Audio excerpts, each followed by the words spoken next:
नर्मदा परिक्रमण करत असताना नर्मदेच्या उत्तर भागामध्ये हा परिक्रमा सुरू असताना अहिल्याबाई होळकर यांचं हे राज ऐश्वर्य, या तटावर हा जो घाट आज दिसतोय तो ऐश्वर्य संपन्न घाट आहे। आणि अहिल्याबाई होळकरांनी आपल्या जीवनामध्ये हे ऐश्वर्य निर्माण केलेलं आहे।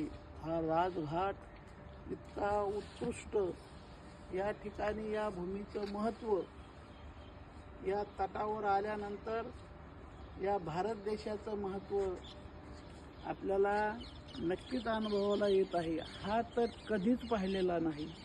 हे अहिल्याबाई होळकरांनी या तटाचं बांधकाम केलेलं आहे आणि तो नर्मदेच्या काठावर हे बांधकाम आहे।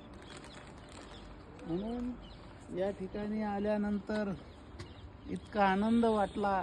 या क्षेत्राचं महत्त्व पाहिल्यानंतर इतका आनंद वाटतो। सकाळचा प्रहर आहे तरी सुद्धा एवढ्या थंडीच्या वातावरणामध्ये सुद्धा कुठल्याही प्रकारचं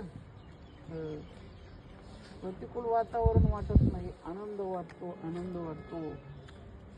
अहिल्यादेवी होळकरांनी आपल्या जीवनामध्ये हे ऐश्वर्य संपन्न केलेलं आहे। एवढा मोठा घाट आणि या बांधकामाचं जर ऐश्वर्य पाहिलं तर अहिल्याबाई होळकर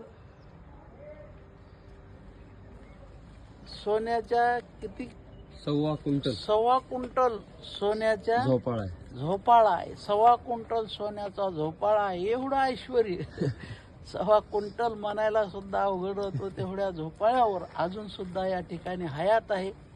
हे अहिल्याबाई होळकरांचं ऐश्वर्य आहे।